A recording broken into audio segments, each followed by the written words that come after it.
Bueno, buenos días, buenas tardes, buenas noches. Em, la idea un poquito de armar esta charla, digamos, es avanzar o intentar avanzar en algunos, digamos, de los elementos que deja girando un poco la ética kantiana, em, asumiendo lógicamente ya, digamos, que han podido avanzar un poco en la lectura en la lectura del texto que les escribí, en la lectura de los textos de Kant, lógicamente, que son la fuente. La idea un poquito sería que intentemos, digamos, proponer alguna otra discusión o proponer, digamos, algún debate, digamos, con la ética kantiana o algunas continuidades interesantes que me parecen eh, para pensar con la ética kantiana o con los elementos que se pueden desprender y que han sido, digamos, tematizados desde distintos lugares, ¿no? Para con eso, en todo caso, encontrar puntos de acuerdo, puntos de desacuerdo, puntos de fuga, de evasión, desplazar un problema que es básicamente, digamos, lo que hacemos en filosofía, ¿no? Y que ustedes lo puedan hacer y se lo puedan apropiar y en todo caso podamos discutirlo o partir, digamos, desde apropiaciones o desde tematizaciones que ustedes pueden estar planteando. Eh, Hay una película que se llama La mentira original, que me parece así como muy gráfica para explicar, digamos, algunas cosas del kantismo. Una película relativamente nueva, creo, posterior al año 2000 seguro, 2005 por ahí debe ser.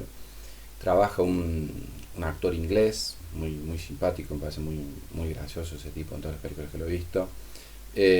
Trabaja una chica, que no me voy a acordar el apellido, muy bonita, eh, que básicamente la película empieza y se desarrolla, digamos, en un mundo donde, lógicamente, en un universo paralelo, no podría ser de otra forma, en el cual, digamos, la mentira no existe, ¿sí? La totalidad de las relaciones interpersonales, relaciones sociales, relaciones familiares, relaciones amorosas y la totalidad de las relaciones humanas se dirimen, digamos, con un absoluto, digamos, uso de la verdad en la práctica, digamos, en que se relacionan los sujetos, ¿sí? Entonces, ¿qué es lo que pasa un poco en la película, digamos, ¿no? En la película es como que un poco parece que se apropiara, si se quiere, de esa idea que yo les escribía, que las recordaba en realidad porque eh, sé que han trabajado, por ejemplo, en otra materia, la fundamentación de la metafísica de las costumbres, esa idea de que, bueno, los principios empíricos, dice Kant en esa fundamentación, nunca pueden servir de base para leyes morales, ¿no? Bueno, acá no habría ningún problema, digamos, ¿no? Porque la empiría está absolutamente atada, digamos, al deber ser moral, ¿no? Entonces, ¿qué es lo que pasa en esa película? Bueno, este personaje, el personaje principal, es un sujeto mediocre, digamos, así de su, en su medio.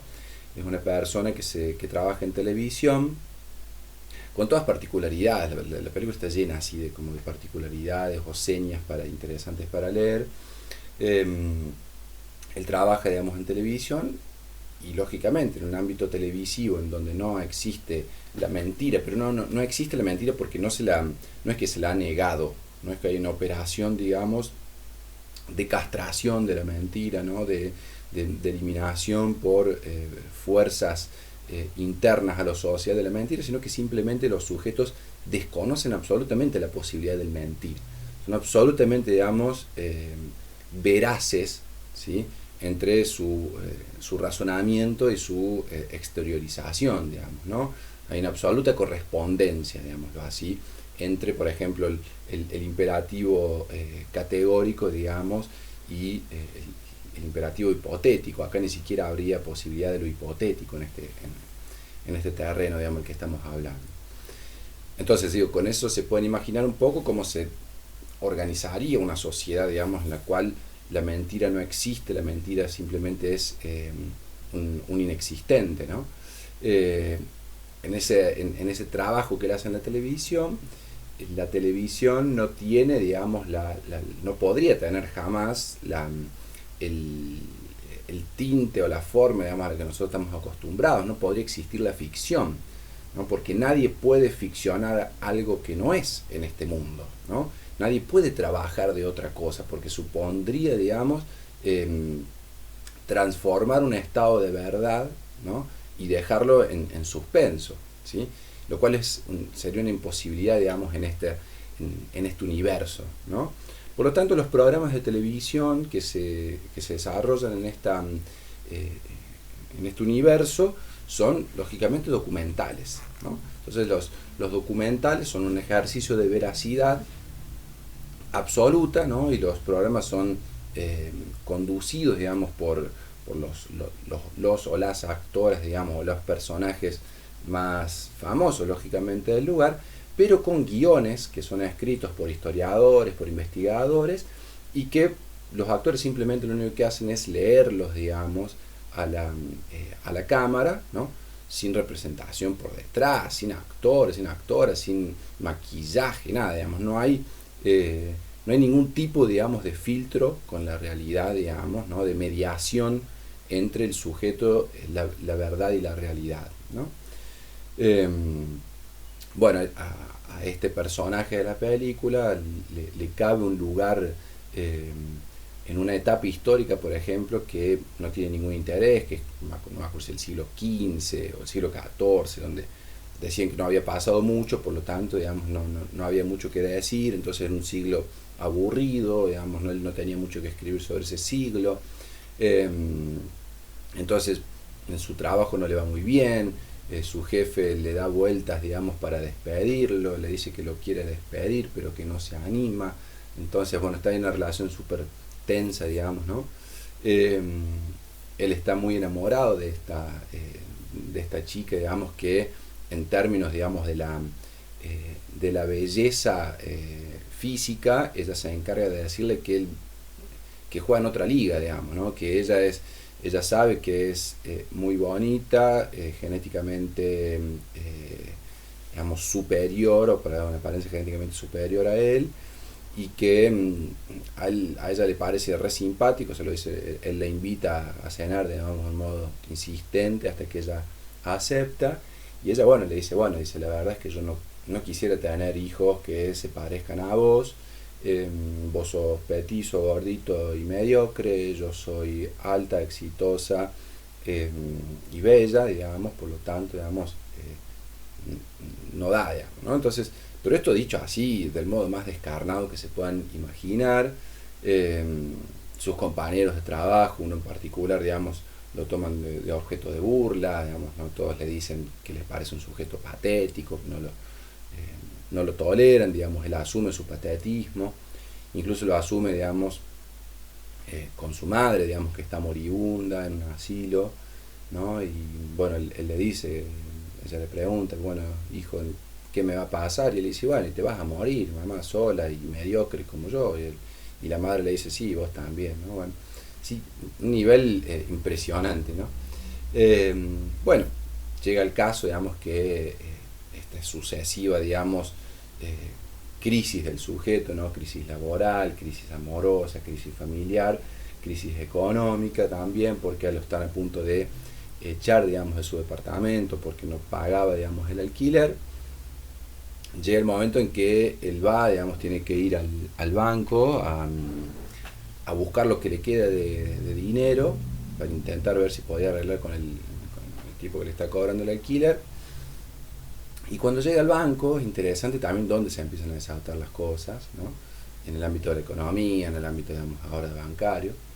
Cuando llega al banco, les llega, digamos, al principio de la fila y dice, bueno, soy tal, vengo a buscar lo que tenga en mi cuenta, ¿no? Él necesitaba, creo que $800, imaginen, ¿no? Y la chica que trabaja ahí le dice, bueno, usted dispone de $200. Y en ese momento, ¡buc!, hay como un apagón, ¿no? Se reinicia el sistema y la pantalla está en blanco, digamos, ¿no? No hay información sobre su cuenta. Entonces, ¿qué hace, digamos, qué se hace en un universo donde no hay mentira, digamos? Siempre, lógicamente, se le pregunta a la persona cuánto dinero, digamos, tiene en su cuenta, ¿sí? Es decir, la empleada trabajadora del banco le dice, digamos, cuánto tenés en la cuenta. O sea, no hay ningún tipo de mediación otra vez con la realidad que haga suponer, digamos, la posibilidad de la mentira, ¿no? Y en ese momento, digamos, ¿no? Es como que la cámara, digamos, ingresa al sujeto, ¿no? Ingresa a la cabeza del sujeto y en algún momento se ve que algo hace clic, ¿no? Y él le dice tímidamente $800. Bueno, claro, dice la mujer, por supuesto. Saca $800 y se los da. Y el tipo se queda con la plata en la mano y se da cuenta de que algo raro había pasado y se va y le empieza a contar a sus amigos, dice, muchachos, pasó algo increíble, no me van a poder creer, pero dije algo que no era. ¿Cómo que dijiste algo que no era? Sí, dije algo que no era. No entendemos. Dice, no, bueno, dice el tipo, ¿saben qué? Yo soy en realidad negro. ¿Cómo que soy negro? Sí, en realidad soy negro. El tipo era blanco, lógicamente, ¿no? Ah, le dice, hermano, le dice el barman, ¿no? Que eran también de raza negra. Uy, lo te ahora que te veo desde acá, sí, es verdad, tenés ahí rasgos, ¿no? No me están entendiendo, le dice. Bueno, yo en realidad soy indio. Bueno, y hace una serie de pruebas, pero los otros no pueden contemplar la posibilidad, digamos, de que esté diciendo algo que no sea. Sale a la calle y le dice, le voy a hacer una prueba. Busca, digamos, la mujer que le parece más atractiva en la calle y le dice, mira, ¿sabes qué es lo que pasa? Tenemos que tener sexo. Si no tenemos sexo dentro de los próximos 30 minutos, el mundo va a estallar. Y la mujer sorprendida dice, pero ¿tiene que ser acá en la calle o podemos ir a otro lugar? ¿No? Bueno, al final no termina teniendo relaciones con él tiene un problema, digamos, moral. Ahora empieza a tener problemas morales en relación a la mentira y a las ventajas que puede obtener con esa mentira. Bueno, la película tiene un montón, digamos, de más elementos, digamos, para pensar, ¿no? Pero digo, este caso, el ejemplo de la película me parece muy original o muy interesante para avanzar, pensar un poquito en esto, digamos, en la posibilidad de un mundo de mentiras, ¿no? Que plantea en cierta forma la película y en la posibilidad que plantea un poco, digamos, el ejercicio kantiano de la mentira, ¿no? El ejercicio, digamos, de la posibilidad, ¿no? De pensar una forma universal, ¿sí? De la mentira, ¿no? Si es posible desear o querer ese mundo en el cual la mentira, digamos, sea una realidad, ¿no? Como habrán visto, digamos, en los textos, hay un desarrollo, digamos, de esta tensión, digamos, tanto en la crítica a la razón práctica, como, digamos, en el texto que les invité a leer sobre la posibilidad, sobre un presunto derecho a mentir por filantropía. En la última partecita esa que les dejé, les recomendé leer, de la paz perpetua. Son todos textos en donde Kant empieza a poner en tensión, digamos, digamos, este choque real, digamos, no material, que lo observa muy claramente entre la moral y la política, fundamentalmente. La política como el ámbito, digamos, en los cuales los sujetos deben decir sobre su praxis inmediata y sobre una praxis, digamos, atravesada, digamos, por la heteronomía, ¿no? Es decir, la heteronomía como esas formas, digamos, de lo hipotético, en el cual, digamos, hay una serie de elementos reales, de acciones, digamos, que ocurren en el mundo, ¿sí? En el mundo de lo fáctico, en el mundo de los fenómenos, y que, digamos, atraviesan al sujeto y atraviesan la posibilidad de enunciar leyes prácticas universales, de acuerdo, digamos, a su forma universal, ¿no? Recordemos siempre que toda vez que Kant habla de esas leyes prácticas universales, habla de la forma universal, ¿no? Entonces, lo que va a hacer Kant en la crítica a la razón pura es intentar tensionar todo el tiempo, ¿no? Casos o elementos en los cuales, digamos, uno entraría, digamos, en contradicción con el deber ser, con el solem, ¿no? En relación a la posibilidad de emitir un juicio, ¿sí? Sobre un hecho fáctico en términos universales, ¿no? Ahí en la crítica a la razón pura, la crítica a la razón práctica, yo les mencionaba el ejemplo del depósito, ¿no? Es decir, bueno, en ese ejemplo, digamos, lo que va a ir mostrando un poco Kant, como los otros ejemplos, es básicamente y fundamentalmente esta tensión entre la heteronomía y la autonomía de la voluntad para decidir, ¿no? Si dejamos que esas heteronomías, que esos elementos, digamos, los cuales la voluntad está sometida en nuestro ámbito físico, en nuestro ámbito empírico, intervengan y atraviesen nuestro juicio universal, es decir, cuando vamos a encontrar con situaciones en las cuales la casuística, digamos, la particularidad del caso no pueda ser universalizada y cada vez, digamos, hay que pensar como que las sociedades se van a hacer cada vez más chicas, ¿no? Más individualísimas, digámoslo así, ¿no? Más particularísimas, y se van a reducir a la casuística del sujeto, ¿no? Y en definitiva lo que Kant está diciendo, está sugiriendo decir, ojo con eso, con esa perspectiva, porque eso, digamos, hace la sociedad imposible. Si queremos pensar como Kant está pensando, digamos, y viene pensando hace rato, desde la crítica a la razón pura, desde el textito ese genial de qué es la ilustración, desde la crítica a la razón práctica, está pensando en lo que iba a pasar, digamos, en 1789 con la Revolución Francesa y la posterior enunciación, digamos, los derechos universales, ¿no? Así, bueno, realmente, ¿qué podemos pensar, digamos, como un universo de sujetos y que ese universo nos permita a nosotros entender, digamos, que hay formas agregativas, ¿no? Universales de incorporar situaciones, de incorporar juicios en los cuales los sujetos puedan ver comprendida su libertad? Porque el problema es que si nosotros dejamos que esos juicios que piensan lo universal estén atravesados de heteronomía, estén atravesados en definitiva de metafísicas, ¿sí? Si dejamos penetrar, digamos, esos elementos en nuestro juicio sobre cómo comportarnos, lo que vamos a hacer es reducir e ir reduciendo cada vez más la posibilidad de la sociedad, la posibilidad de la comunidad a la decisión de un sujeto, ¿no? Y eso es absolutamente irrepresentable para alguien como Kant, que acababa de encontrar, digamos, que estaba justamente investigando cómo ser libres. Está investigando sobre el concepto de la libertad y sobre la posibilidad que tenemos los seres humanos de ser libres. Y encontró que en el único ámbito, digamos, en el cual él podía pensar que los sujetos somos absolutamente libres es en la razón. Y si nosotros conquistamos ese ámbito de la razón, si el ser humano puede colonizar ese ámbito frente a todos los otros elementos, digamos, que nos circundan, nos interpelan, incluso Dios, el alma, el mundo, como dice, si podemos tener ese ámbito, digamos, a resguardo, que es absolutamente nuestro, ¿sí? Sería, digamos, un desperdicio absoluto dejar, digamos, que otros factores heterónomos conquisten las posibilidades de nuestra libertad, ¿no? Entonces, fíjense como dice en el caso ese que yo les decía recién del depósito, ¿no? Dice, yo, por ejemplo, ¿sí? Me he hecho la máxima de aumentar mi fortuna por todos los medios seguros. Ahora está en mis manos un depósito, cuyo propietario ha muerto sin dejar nada escrito acerca de él. Naturalmente, este es el caso de mi máxima. Ahora quiero saber tan solo si aquella máxima, ¿no? Está hablando de la legislación universal, por supuesto, si aquella máxima puede valer también como ley universal práctica.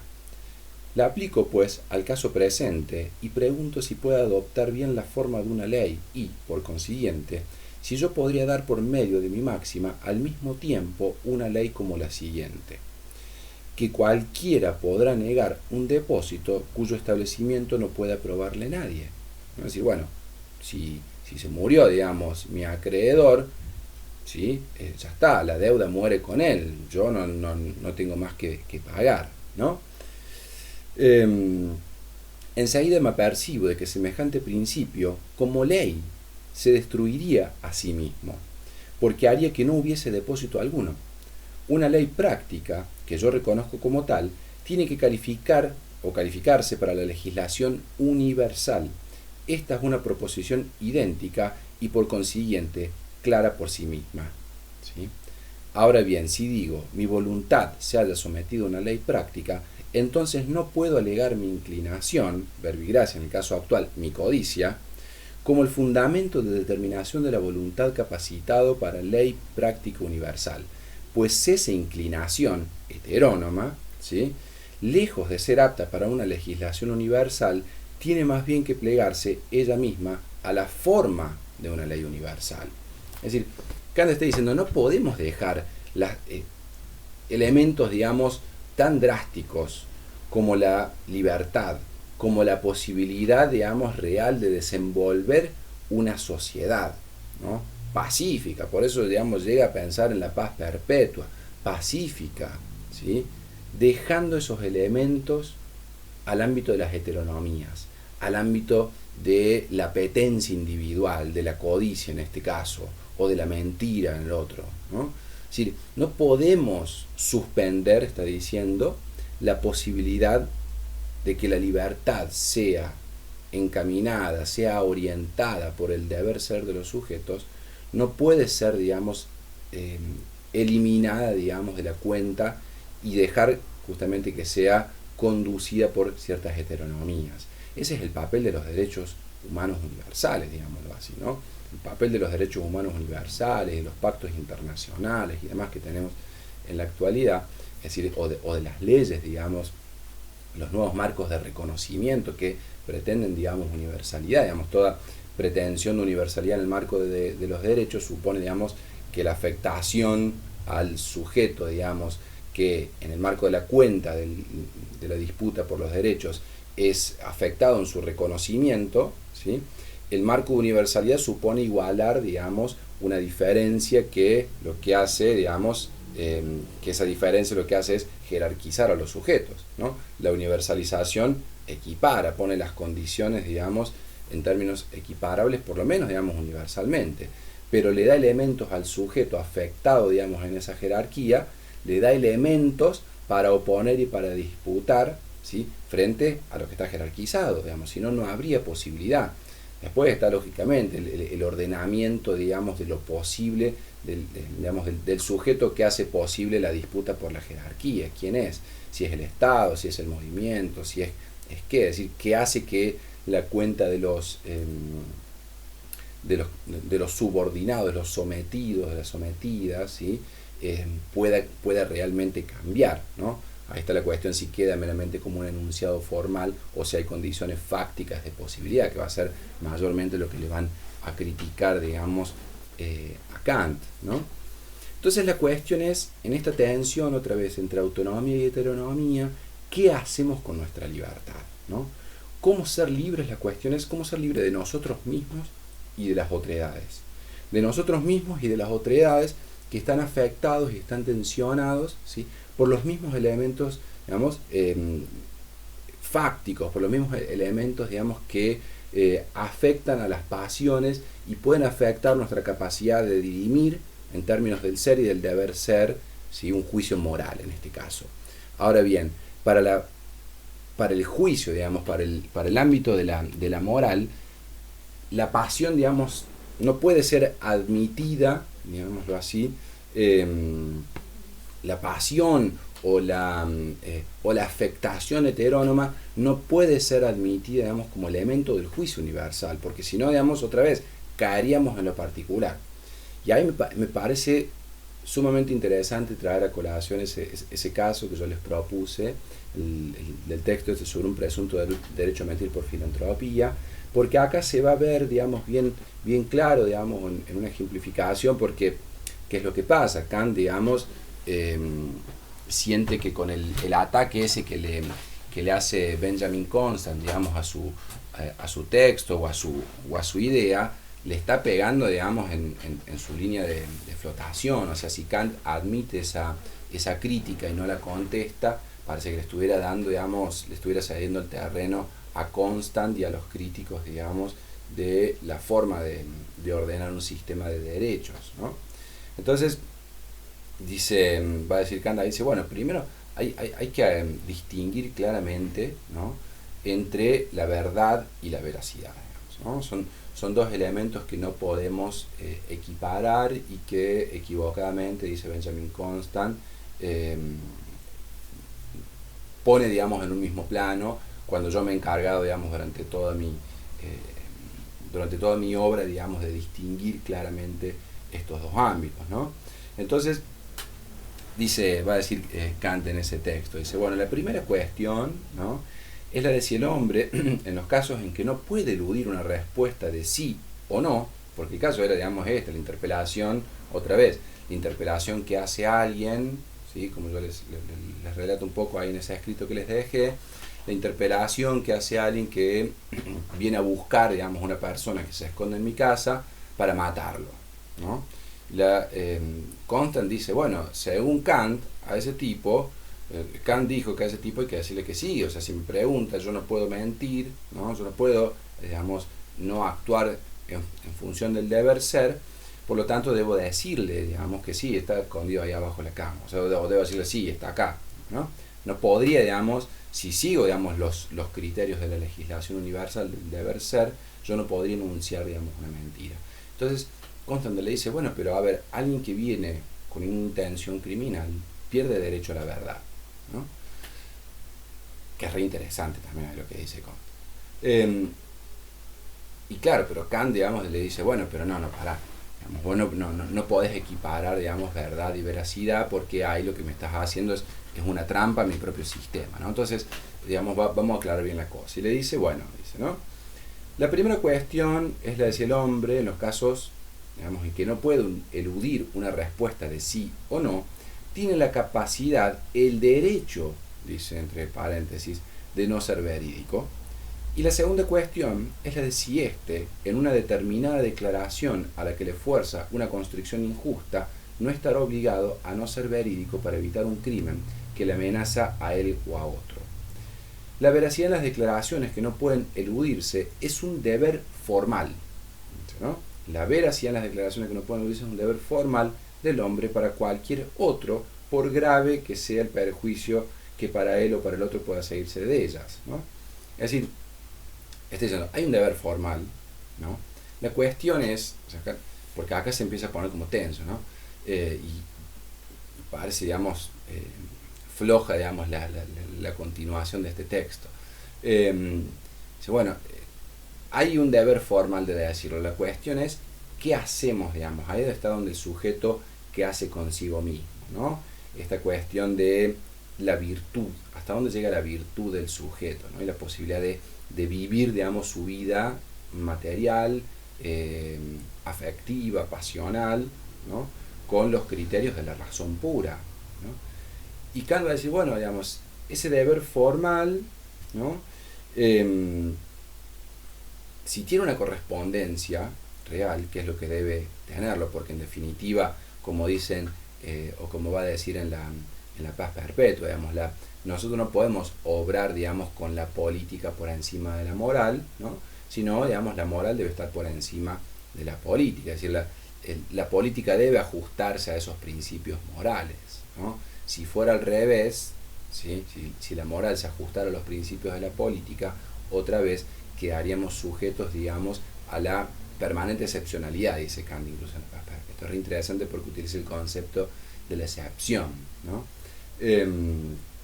Pero digo, en este caso que plantea acá Kant, dice, bueno, hay que distinguir primero, ¿no?, entre la verdad y la veracidad. Y esa palabra, la veracidad, el decir veraz, si le suena ese concepto, es un concepto que Michel Foucault en particular va a tomar con un cariño muy especial. Ya vamos a decir algo, digamos, en concreto de esto. Digo, pero en ese texto, digamos, de Kant, ¿no? Es impresionante, digamos, como dice, bueno, el asunto es que si uno dice la verdad incluso, ¿no? Si uno le responde, digamos, de un modo veraz, siguiendo, digamos, el deber ser a este sujeto que me interpela, nadie me puede acusar por ello, nadie me puede decir, digamos, nadie me puede enjuiciar públicamente luego por haber dicho la verdad, ¿no?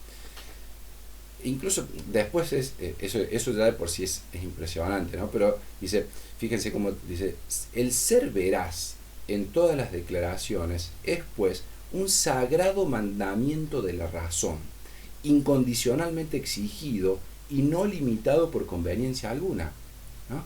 Es llevar, digamos, el extremo, digamos, llevar el extremo como cotidiano, digamos, ¿no? Es un horizonte absoluto, digamos, uno si quiere llegar a ese horizonte tenemos que actuar así. Si uno quiere alcanzar la paz perpetua, debemos ser, digamos, absolutamente rigoristas, digamos, con los criterios de la legislación universal, ¿no? Hay un momento, digamos, en que Kant, acá en este texto, empieza a decir, bueno, pero sí, empieza, digamos, con una serie de supuestos, digamos, bueno, yo le puedo decir la verdad a este tipo, pero tal vez mientras habla conmigo, el otro se escapó por una ventana, o los vecinos mientras estaba demorado vinieron y lo atraparon al malo. Empieza, digamos, con una cosa como para intentar en cierta forma correrle el cuerpo, digamos, a la cuestión de qué pasaría, digamos, si yo digo la verdad y el otro lo mata. Es decir, bueno, al otro lo mataron, digamos, perdió su vida, pero yo dije la verdad, ¿no? Hay, digamos, una tensión ahí entre los planos, hay una tensión, me parece que también podemos pensar, como yo les decía, digamos, ¿no? En términos de lo que nos había planteado Platón en el Gorgia, ¿no? O sea, recuerden, bueno, que decía Platón, bueno, la injusticia es peor, digamos, para el que la comete que para el que la sufre. ¿Sí? ¿Se acuerdan de esa idea, ¿no? Dice, bueno, la injusticia siempre es peor, dice Platón, para el que la comete que para el que la sufre, ¿no? Y acá en Kant parece, digamos, haber, digamos, una situación similar, digamos, ¿no? El problema es si uno, para Platón se traicionaba, digamos, la constitución, digamos, perfecta del alma, ¿no? Y uno complicaba, digamos, su vida virtuosa. Y para Kant, digamos, uno traicionaría, digamos, el deber ser, la legislación universal, digamos, ¿no? Uno traicionaría el alma, el mundo de las ideas, el otro traicionaría, digamos, el ámbito de la autonomía, el ámbito de la libertad, el ámbito de la legislación universal, ¿sí? Pero digo, este texto me parece particularmente interesante, ¿no? Y fíjense cómo él dice, hay tres elementos, va a decir, con el cual, frente a estas problemáticas, uno tendría, digamos, filosóficamente que enfrentarse a este tipo de dilemas, ¿no? En particular a los dilemas, digamos, sobre la moral, dice, ¿no? ¿Qué es lo que tiene que ofrecer un filósofo o filósofa? En primer lugar, dice un axioma. Esto es una proposición apodícticamente cierta que se sigue inmediatamente de la definición del derecho exterior, ¿sí? Esto, otra vez, siempre está hablando de esta concordancia, la libertad de uno con la libertad de otros, de acuerdo a una ley universal. Que recuerden, como les puse en el texto, no se trata del concepto ese de libertad negativa, ¿no? Kant no piensa en esos términos. En segundo lugar, con ese axioma que debemos hacer, dice, bueno, tenemos que hacer un postulado de la ley pública exterior como voluntad unida de todos según el principio de la igualdad, ¿no? Y en tercer lugar, un problema. ¿Cómo hay que hacer para que incluso en una sociedad tan grande se mantenga, sin embargo, la concordia según los principios de la libertad y la igualdad, ¿no? Es decir, el problema en el que está pensando Kant es decir, bueno, tenemos el axioma, ¿sí? Tenemos el postulado de la ley pública y luego hacemos, digamos, lo ejemplificamos con un problema. ¿Sí? Es un embudo, ¿no? La cuestión está, el problema después es de la política, dice Kant. La labor, digamos, de la filosofía es esa. Hasta acá llegamos nosotros. Hasta acá planteamos, digamos, las tensiones en términos de legislación universal. La cuestión está, digamos, después en qué hace la política con eso. La política tiene que adecuarse, digamos, a estos principios de la legislación universal, ¿no? En su búsqueda de justamente la posibilidad de desarrollar o desenvolver la libertad para todos los sujetos, ¿no? Por eso va a decir, digamos, ¿no? Eso va a ser el principio de la política. A partir de ahí, digamos, la política luego debe cotejar, digamos, de abajo hacia arriba, ¿no? Con ese esquema del embudo, ¿sí? El problema, a ver si tiene que ver el problema que está analizando con el problema que había propuesto, digamos, el marco de razonamiento con el postulado encima y con el axioma por encima. Por eso dice Kant, ahí el derecho, como decíamos recién, no tiene nunca que adecuarse a la política. Cuando habla del derecho, digamos, en términos de la razón pura, por supuesto, de la razón pura práctica, de la legislación universal. Dice, el derecho no tiene nunca que adecuarse a la política, sino siempre la política al derecho, ¿no? Bueno, el texto, digamos, cierra un poquito con esta discusión, me parece, otra vez, lo que les decía recién, donde se puede ver, ¿no? De esta tensión entre la justicia absolutamente formal en la que está pensando Kant, que no puede hacerse cargo, digamos, de las conflictividades que generan el orden de lo terrenal, digamos, algo así, ¿no? y en la imposibilidad de habilitar la acepción fundamentalmente, ¿no? Ese es un punto también súper interesante para pensar, porque Kant, digamos, va a decir, bueno, no podemos habilitar la acepción, la política no puede habilitar la acepción, ¿sí? Porque otra vez cae, digamos, en un principio de contradicción con el postulado y con el axioma, ¿no? Por lo tanto, la política, si no sigue, digamos, los principios de la legislación universal, queda atada, digamos, a la excepcionalidad y queda atada, digamos, a estas disputas de las pasiones, a estas disputas, digamos, de las heteronomías. Hay muchísimas cosas re interesantes para pensar acá. Me parece que el ejemplo de la mentira es nodal, digamos, para entender algunas cuestiones de la moralidad kantiana, porque tensiona con la política, tensiona con lo justo, tensiona, digamos, con la excepción, ¿no? Tensiona, digamos, con el deber ser, tensiona con las heteronomías. Hay muchísimos elementos, me parece, para indagar. Pero lo que quiero hacer, digamos, también ahora es simplemente mencionar una cosa que me parece re interesante también para pensar siempre, ¿no? Bueno, ¿qué hacemos con esto? ¿Cuáles son los elementos que nos permiten? ¿Cuáles son los límites, digamos, estas teorías y demás? Pensar un poquito simplemente, o decir dos cositas de esta idea, digamos, de la veracidad y del decir veraz. Esta idea que nos parece tan dura, digamos, de pensar por ahí, ¿no? En el orden de nuestras pasiones, en nuestras relaciones heterónomas con el mundo, que nos constituyen, que nos hacen, y que van a ser, digamos, muchas veces la verdad de los sujetos, va a ser tensionada y va a ser retomada por Michel Foucault. Michel Foucault, digamos, aquel que pensaba, decía, bueno, si hay algo que tenemos que pensar es la ontología histórica del presente, decía, ¿no? Pero, ¿cómo hacemos para pensar semejante concepto, semejante enormidad? Dice, bueno, hay una realidad, digamos, que el sujeto debe pensar, digamos, decía Foucault, que es su constitución moral, es decir, el sujeto, los órdenes, digamos, de constitución del mundo, decía Foucault, o de nuestra forma mundo, es el sujeto por un lado, el saber por el otro, ¿no? Y el poder, digamos, ¿no? Es decir, esos tres elementos son aquellos que han ordenado, si se quiere, su itinerario de investigación, ordenaron su itinerario de investigación. Es decir, bueno, decía Foucault, toda vez que yo me referí al sujeto, toda vez que yo hablé del sujeto, siempre intenté pensar en su constitución moral, ¿no? En cómo el sujeto, digamos, entra en una disputa pragmática, ¿no? Porque, digamos, como es una ontología histórica, esa disputa es pragmática. Pero eso no quiere decir, va a decir Foucault, que en esta disputa pragmática que tiene el sujeto consigo mismo y con la verdad, digamos, y con su verdad y con la verdad, digamos, con la cual está disputando su presente y su forma del ser, ¿no? Eso no quiere decir, va a decir Kant, que el sujeto no pueda hacer un ejercicio virtuoso en relación a la verdad.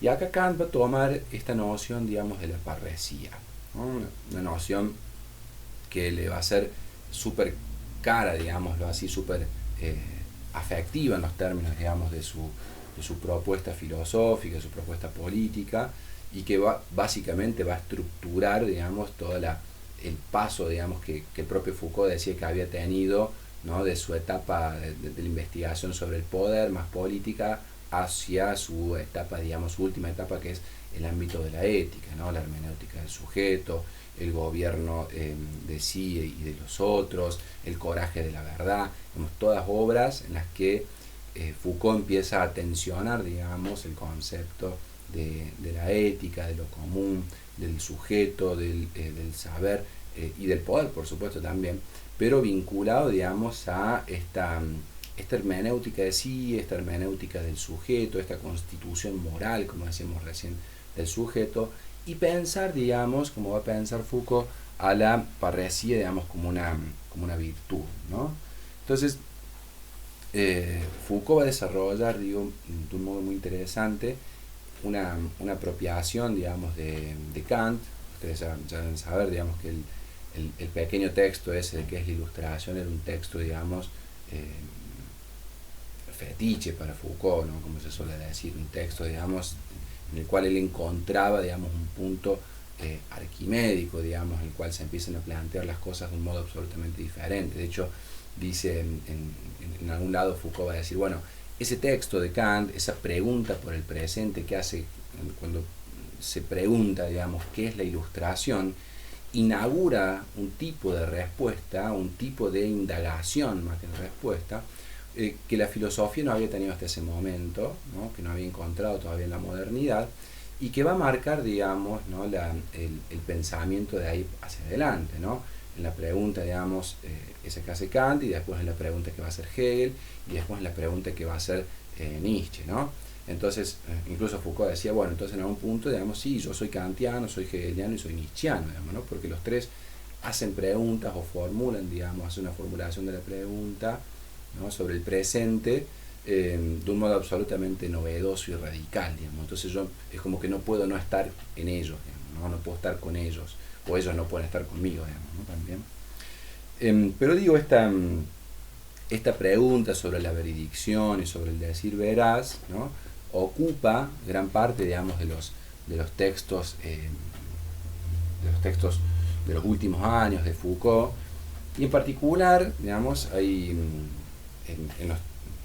en los cursos, digamos, del gobierno de sí y de los otros, y en su primera parte, como su segunda parte, el coraje de la verdad, y en textos intermedios, en cursos, por ejemplo, hay un curso que da en Lovaina que se llama Obrar mal, decir la verdad, en el cual Foucault se obsesiona y agarra ese concepto de parresía y lo toma, digamos, a partir del texto de Kant, que es la ilustración, ¿no?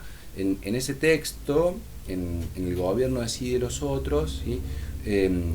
Foucault va a tomar, si se quiere, digamos, algunos, o empieza a desglosar un poquito ese texto de qué es la ilustración, y dice, bueno, acá están las tres críticas de Kant, ¿no? Ese texto es tan anticipatorio, dice, de lo que vino después, de lo que ya había hecho Kant, de lo que vino después, que en 4 páginas, digamos, Kant, al preguntarse por la ontología de su presente, abre espacio para las tres críticas, y en particular dice, bueno, cuando ese texto yo estoy seguro que lo conocen, ¿no? Dice, Kant dice, bueno, la pregunta es sobre la minoría de edad, digamos, qué nos mantiene en la minoría de edad, ¿sí? Que nos somete, digamos, a no pensar por nosotros mismos. Dice, bueno, nuestra pereza y nuestra cobardía, pero esa pereza y esa cobardía, digamos, no tienen que ver solamente con nosotros, sino que hay, digamos, tutores, ¿no? Y ahí él habla del libro, él habla del director, ¿sí? Y él habla del médico. Cuando habla del libro, dice Foucault, ¿no? Está hablando de la crítica a la razón pura, ¿no? Su combate contra el libro, decían, porque lo que nos tutorea es el libro, aquello que se dice, bueno, este es el conocimiento, por lo tanto vamos a seguir esta línea, ¿sí? Acá está, digamos, en realidad lo que diría Foucault, bueno, en ese libro lo que hay es política, es heteronomía, ¿no? Diría Kant también. Por lo tanto, con la crítica a la razón pura, digamos, yo acá les pego, digamos, ¿no? Yo les marco, digamos, una pauta absolutamente distinta para pensar justamente de un modo autónomo. En el ámbito, digamos, de la dirección, dice, bueno, ¿quién es el tutor? Es el director. Ese es el ámbito propiamente de la conciencia moral, el Selbstsorger, ¿no?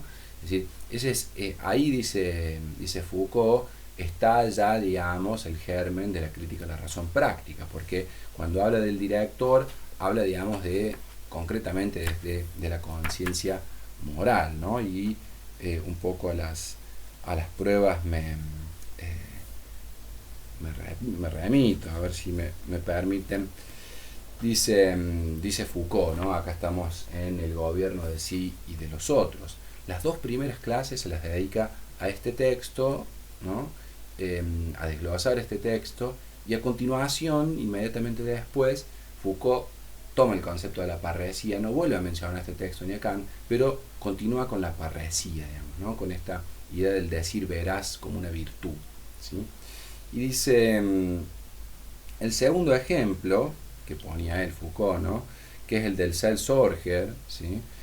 Esto del director, Dice Foucault, la crítica a la razón práctica nos enseñará que no debemos hacer depender nuestro deber de nuestro destino ulterior, y al mismo tiempo hay que comprender que debemos utilizar nuestra conciencia para determinar nuestra conducta. También aquí la complementariedad se marca con mucha facilidad, toda vez que cuando procuramos que nuestro deber dependa no de la forma pura del imperativo, sino de lo que suponemos nuestro destino ulterior, confiamos la determinación de nuestra conducta no a nosotros mismos, lo cual significaría ser mayores de edad, sino a un Selbstsorger, ¿no? Salir de la minoría de edad y ejercer la actividad crítica son, a mi juicio, dos operaciones que están ligadas y cuyo vínculo se deja ver en esos tres ejemplos, o en todo caso, ahorita hablando de los ejemplos que daba él mismo, ¿no? Pero fíjense qué interesante, ¿no? Acá lo que marca Foucault, digamos, ¿no? Acá hay una anticipación, ¿no?, de una disputa que Foucault va a retomar, digo, con ese concepto de parresía, en el cual, digamos, estamos en esa tensión entre el uso público y el uso privado de la razón, dice Kant, ¿no? Que es en donde termina ese texto de que es la Ilustración, y que en todas las críticas, en todo caso, nos vamos a encontrar todo el tiempo con esta misma tensión entre el uso público y el uso privado de la razón. La cuestión es, nosotros debemos ser veraz con nosotros mismos o debemos ser veraz con el universo. Y si hay una contraposición en eso, lógicamente que para Kant, digamos, en términos del deber ser, de la formalidad del deber, no lo hay, ¿sí? Foucault va a llevar, digamos, esta tensión al ámbito, como les decía, de la parresía, digamos, y a tomar a la parresía como una virtud, a la parresía como el decir veraz, decíamos, ¿no?, como el ser veraz consigo mismo. Por eso digo, hay una tensión re interesante, muy muy rica, creo, para pensar en cómo Foucault, digamos, se apropia de ese concepto, digamos, de la veracidad kantiana y lo utiliza para pensar, digamos, las prácticas en las cuales el sujeto debe decir la verdad sobre sí mismo, ¿no? Y esta práctica de la verdad, ¿no?, de sí con otros, es una práctica, digamos, o será una práctica de amistad, o será una práctica política también, ¿no?, del sujeto, ¿no? Y en la cual, digo, incluso hasta Gramsci, ¿no?, tomaba ese concepto de la verdad como un concepto, una práctica revolucionaria, ¿no? Fíjense lo que dice Foucault sobre la parresía. Dice, una de las significaciones, ¿no?, esto es algo incluso que vuelvo a decir, ya Foucault viene trabajando desde la hermenéutica del sujeto, pero acá lo toma, digamos, lo retoma a partir de las dos clases, digamos, precedentes en las cuales trabajaba concretamente con el texto de Kant. Una de las significaciones originarias de la palabra griega parresía es decirlo todo, pero en realidad se la traduce mucho más a menudo como hablar franco, la libertad de palabra, etc. Esta noción de parresía, que era importante en las prácticas de la dirección de conciencia, era, supongo que lo recuerdan, una noción rica, ambigua, difícil en cuanto designaba en particular una virtud, una cualidad. Hay gente que tiene la parresía y otra que no la tiene. También es un deber, fíjense, ¿no? También es un deber. Es preciso, sobre todo, en una serie de casos y situaciones, dar muestras concretas de parresía. Y para terminar, es una técnica, un procedimiento. Hay personas que saben valerse de la parresía y otras que no saben hacerlo. Esta virtud, este deber, esta técnica, debe caracterizar, entre otras cosas y ante todo, a un hombre que está a cargo de algo. ¿De qué?, se pregunta Foucault.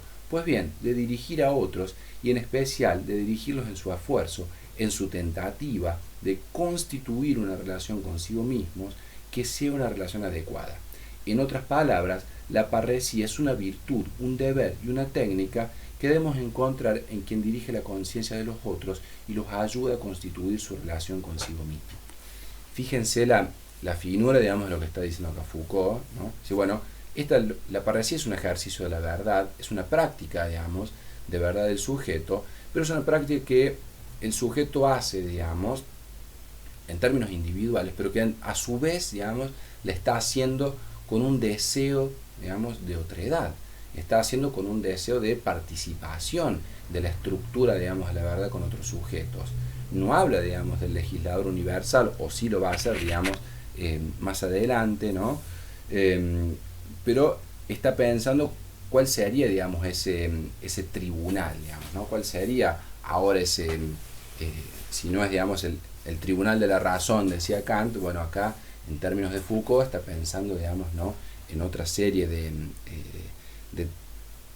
ordenadores, digamos, de la necesidad de pensar la verdad, pero otra vez siguiendo los criterios, ¿no?, del texto kantiano. Por eso es interesante, estamos hablando de Foucault, digamos, un tipo que fue a pensar, digamos, las prácticas en las cuales nuestra ontología del presente nos falsea la verdad, ¿no? Porque lo que está diciendo Foucault en definitiva es eso. Dice, bueno, el problema es que tenemos un presente, ¿no?, en la cual la verdad, digamos, está permanentemente falseada, ¿no?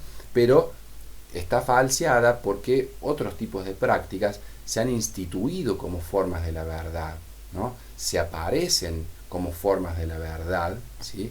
Pero si se tramara, digamos, en un decir veraz, ¿sí?, esas prácticas en definitiva lo que hacen es mostrar su ordenamiento a través de relaciones de poder, que en definitiva es lo más consustancial al ser humano, ¿no?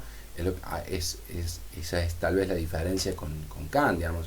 Foucault, digamos, entendía, Kant seguramente también, pero Foucault lo hace como mucho más explícito, digamos, ¿no? Bueno, nosotros no podemos no vivir, digamos, en las tensiones sobre las prácticas del poder, sobre las prácticas del sujeto, sobre las prácticas de subjetivación, ¿no? Pero lo que sí podemos es instrumentar prácticas de verdad, ¿sí?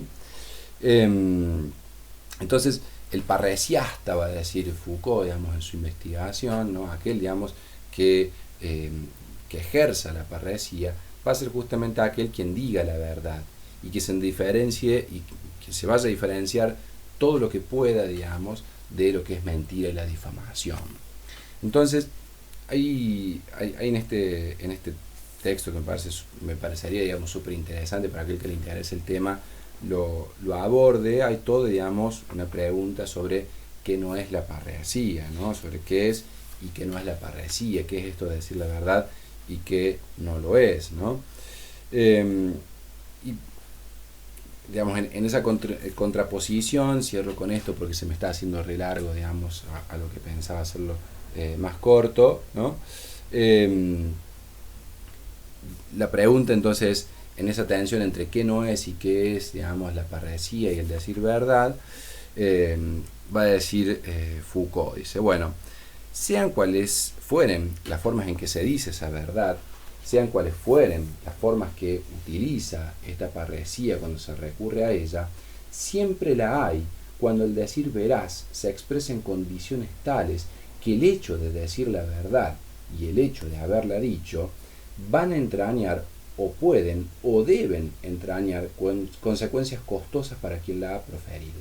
Fíjense, en otras palabras, creo que si queremos analizar qué es la parresía, no debemos hacer el análisis desde el aspecto de la estructura interna del discurso, ni desde el punto de vista de la finalidad que el discurso verdadero procura alcanzar en el interlocutor, sino antes bien por el lado del riesgo que el decir veraz plantea para el locutor mismo. La parresía debe buscarse en el efecto que su propio decir veraz puede producir en el locutor, el efecto de contragolpe que el decir veraz puede producir en el locutor a partir del efecto que genera en el interlocutor, ¿no? Interlocutor que para Kant lógicamente va a ser la universalidad formal, pero fíjense qué interesante eso que plantea allí, digamos, Kant. Incluso va a hacer toda una diferencia a continuación, ¿no?, entre esta forma de la parresía y los enunciados performativos que muchas veces se utilizan, digamos, en el ámbito de nuestra constitución, digamos, de la realidad cotidiana. Y va a decir, bueno, la parresía, el ámbito, digamos, del decir veraz, es un ámbito que se abre a un riesgo de lo indeterminado, es decir, porque el enunciado performativo, digamos, conoce las condiciones, digamos, anticipatorias o anticipa, digámoslo así, las condiciones de lo que va a decir, porque lo que hace es performativizar un mensaje para darle sentido de acuerdo, digamos, a un significado ya preestablecido. La cuestión es que la parresía, el decir verás, ir en contra, digamos, de los efectos ya esperados, ¿no? Es lo que, dice Foucault, fíjense, abre, casualmente, ¿no? Abre un riesgo indeterminado, abre a lo imprevisto, ¿no? Bueno, son simplemente algunas tensiones que les quería marcar en relación, digamos, a la ética kantiana, que me parecía bueno, interesante que las charláramos, las discutiéramos un poquito. Falta, lógicamente, la oposición, digamos, ¿no? Hay una cosa, digamos, en esto de las clases virtuales que a uno lo descoloca, que es la reunión, digamos, y la oposicionalidad que podamos hacer de las ideas. No hay pedagogía, digamos, ¿no? Pero bueno, creo que un poquito intentamos por ahora suplirlo con textos que tensionan desde otro lugar, ¿no? Con discusiones sobre los propios textos de los cuales estamos hablando, y ahora, bueno, me gustaría en todo caso escucharlos a ustedes. Bueno, hasta la próxima. Espero que les haya servido un poquito.